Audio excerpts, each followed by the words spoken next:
Hey, I'm TeZATalks, and you're watching The Five with Entertainment Weekly.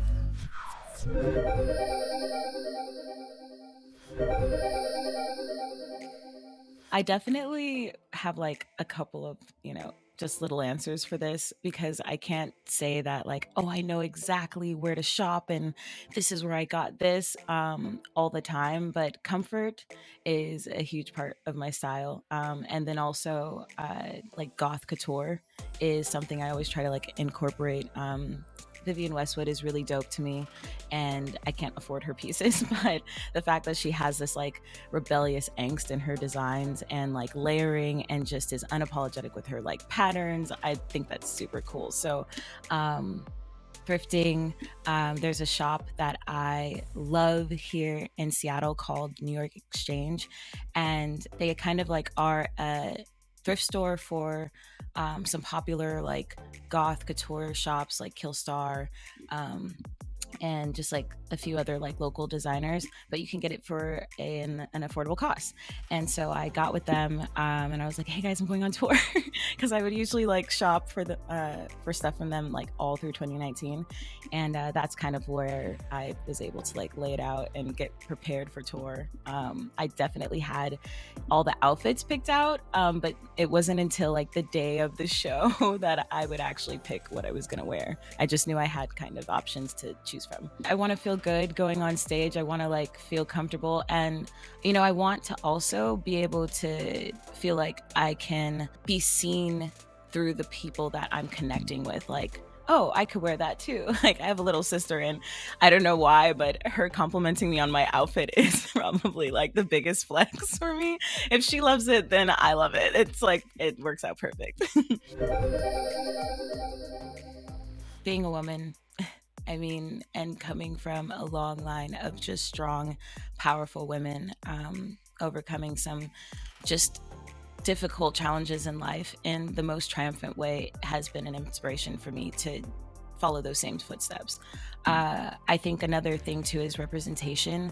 It's important as women to make sure we are showing the world who we are for everything we got, because we're told so often how we should be, how we should act, what a woman really is in the eyes of a man or just someone that isn't them.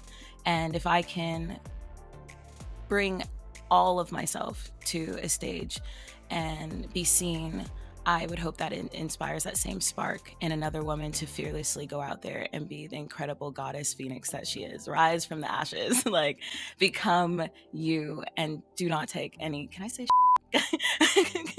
do not take any don't let anyone tell you who you are. You can become all that you want to be because you already have the makings of it all inside of you.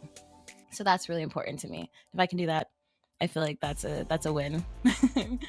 I do this pinky promise with my fans before every show. I just am asking them to hold on and remember the things that make them human, and to remain humane to one another, because that's what's going to keep us together, at least in my opinion. It's really interesting that started on tour. I feel like I had to make it to myself first. And it was just kind of realizing, wow, I'm about to be in front of all these people for the first time. Some I've been internet friends with, some I'm meeting, they don't know me. And I would go to bed and I would wonder, like, if this was the last thing that I was going to say, like, what would it be? What would I want the world to be impacted by? And with everything going on in the world and coming out of the pandemic, it felt like we had lost our connection and we didn't know how to find our way back. Remaining humane through all of the things that have come our way and continue to challenge us, allowing us to be better, seemed like the most important thing to hold on to. And so the Pinky Promise starts with me, and I get to make it with everyone I connected with on tour, and hopefully it acts as a ripple effect to continue that promise, because I think that's what's going to really hold us together and keep us here. Performing the stage, that's home for me. So when I started doing shows in 2019, I knew how I kind of wanted to come into it. So a lot of what was happening on tour, even though it was the first time, was something that has been instilled since I started doing shows. Like our pre-show ritual is we definitely all take a moment, grab hands, look at each other in the eye, and pay respect to whatever it is we hold higher than ourselves. And we ask for the performance to be authentic and that whatever may happen happens, but the message isn't lost and the music carries us all through. So you can kind of see on my Instagram, I tried to like put up little clips right before. We're just all like gathering together and appreciating the fact that we're about to meet people for the first time, and bring ourselves forward in a way that we hope touches them and inspires them. And then as far as like I said, the performance side of things, that's what I love to do more than anything. And it's really interesting because I get to go on tour with my friends. Um, they are like a second family to me. And the fact that they just kind of allow me to take the reins and trust me to guide us through whatever the message is for that day, really is just a labor of love. We also haven't really, goodness, there's like the way that the set can go is broken down into like 3 different parts. So that was actually probably the most simplest way, because usually there's dancers and whatnot. So a part of me felt like I had to overcompensate sometimes, but then I would just look around and Dame would be going off, or Poison would be going off, or like Levitate would be doing this thing. And so each show was different because the energy of the crowd brought something different. In the beginning of the tour, I like could not afford a videographer like at all.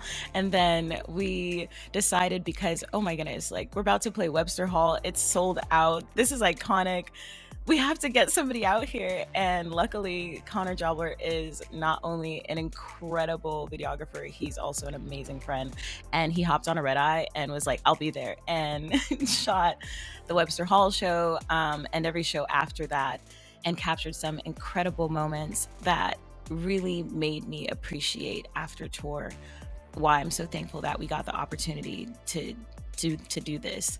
I wish the stress and the transparency of the fact that it was just us, what was it, 5 of us doing the tour for the first time, and the fact that we had to get to every show in a van or we had to figure out what we were going to eat, or like where we were staying, like everything. It wasn't glitz and glamour. Like I love the fact that, like I said, Connor is so talented and created an incredible body of work that I will never ever forget. But what got us through each show and what allowed us to put on a show night after night was the fact that we had this like crazy trust through these moments where it was like, what is about to happen? Like, are we even gonna be able to like get to this place on time, or are we even gonna be able to like eat right now, or like just dealing with those things, because like I'm not perfect like at all, and I don't think anybody is. And I feel like showing the fans and even people who like dream of going on tour, want to go on tour, that side of things gives like a very realistic message to the fact that like it just takes patience and hard work and the belief that you have the right people around you. I would have not been able to do that all by myself, nor would I want to. And that I'm just so grateful for it. Like I'm really grateful for the people that I work with and who join me on stage, especially then night after night. I thought about this. I was like, what can I do? And honestly, I haven't dropped the title of the album, so I figured I would say it here. So the title of my debut album is called Black Girl American Horror Story, and it's scheduled to drop this fall. It will probably be in 2 parts, and I can't wait to bring you into the inner makings of my mind and the wonderful people that have helped me bring it to life. It's gonna be a crazy time.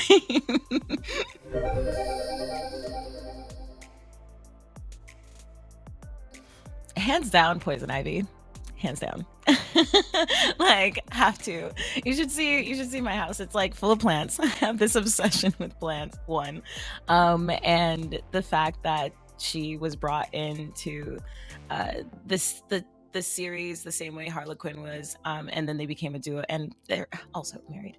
Um, it feels reminiscent to how I've been able to come into my like artistry as TeZATalks, where it's like I just embraced the crazy, I embraced the mad, I embraced the darkness, which ultimately showed me that I'm the light in it, and nothing can really stop me. So, I mean, you could try, but it's dangerous. So that's why I really love Poison Ivy for that reason. Oh, and it would probably be everything that I'm already doing as far as like the sound, just maybe a little bit more how do I say, industrial punk. Yeah, yeah, I think that would probably add a little bit more of that into it, but she feels very familiar, I'll just say that. This has been the five. Thanks for watching.